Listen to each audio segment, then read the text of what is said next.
Timnas Indonesia baru saja merampungkan pertandingan pertama melawan Irak pada round 2 kualifikasi Piala Dunia 2026. Pada laga tersebut, Timnas Indonesia harus takluk dengan skor 5-1. Ini merupakan kekalahan yang mencolok bagi Timnas Indonesia. Sempat tertinggal 2 gol dan dibalas dengan tendangan keras Zain Patinama pada menit ke-45+3. Timnas Indonesia membuka harapan untuk mengejar ketertinggalan.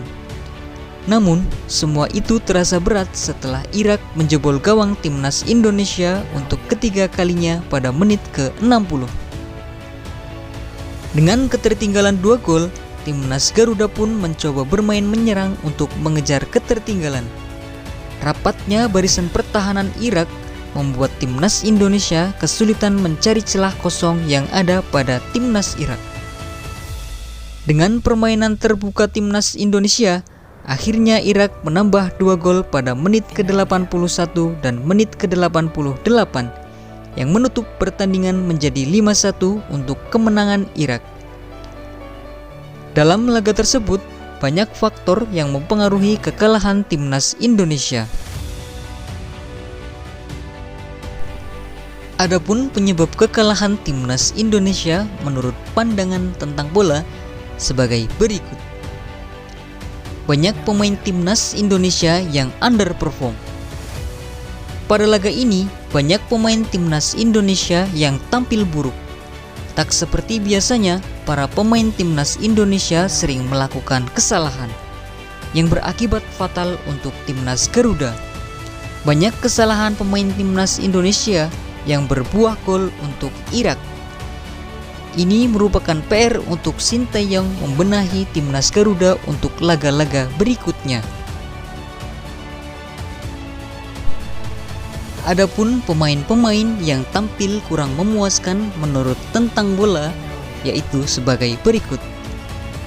Ada Nadeo Argawinata, Mark Klok, Dendi Sulistiawan, Ricky Kambuaya, Adam Alis, dan Jordi Amat.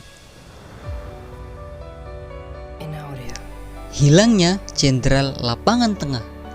Seperti kita ketahui, Marcelino Ferdinand merupakan pemain inti di timnas senior. Walaupun masih berumur di bawah 20 tahun, akselerasi dan skill individu dari Marcelino Ferdinand dapat mengacaukan game plan Irak.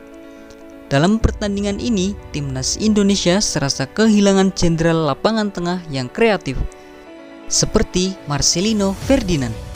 Marcelino Ferdinand sendiri sedang cedera. Itu mengapa Marcelino tak dibawa Sinteyong ke Irak. Sama halnya dengan Ivar Jenner.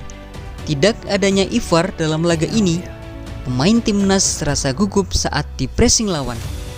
Ivar Jenner adalah pemain yang pintar dalam mengatur tempo permainan. Ivar tahu kapan harus menyerang cepat dan kapan harus memainkan tempo permainan. Ivar Jenner sendiri tak dipanggil ke dalam skuad Timnas Garuda karena mengalami cedera. Pemilihan line up pemain. Mungkin Sinteyong mencoba memainkan pola bertahan di babak pertama dan akan menyerang di babak kedua. Namun, game plan di pertandingan tak sesuai rencana. Sinteyong perlu mencoba pemain lain untuk menjadi starter di laga-laga berikutnya. Berikut pemain yang layak menjadi starter Timnas Indonesia di laga selanjutnya. Yang pertama ada Ramadan Sananta.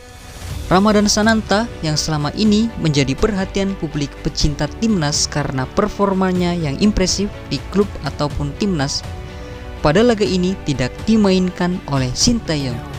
Seharusnya Ramadan Sananta layak mendapatkan tempat di tim utama Timnas senior, mengingat Dendi Sulistiawan sering bermain underperform di Timnas Garuda.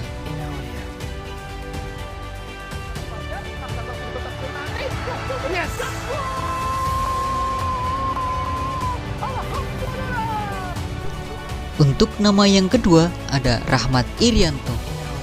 Ya, pemain Persib ini jarang dimainkan akhir-akhir ini oleh Sinteyong.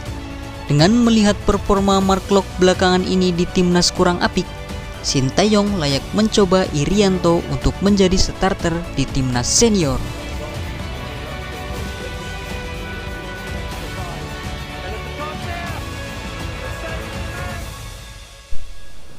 Ketiga, ada Sandy Walsh. Sandy Walsh merupakan pemain serba bisa. Posisi asli Sandy merupakan pemain bertahan. Namun, pada leg pertama kualifikasi Piala Dunia melawan Brunei, Sandy ditempatkan di lini tengah dan bermain cukup bagus. Ricky Kambuaya layak diganti Sandy Walsh di pertandingan berikutnya.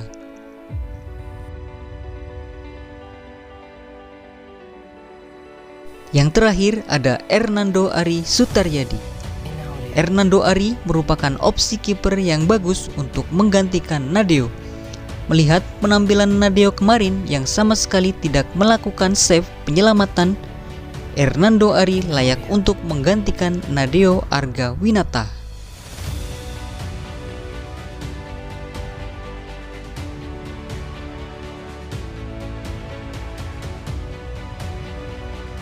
Itulah tadi beberapa faktor yang mempengaruhi kekalahan timnas Garuda menurut Tentang Bola.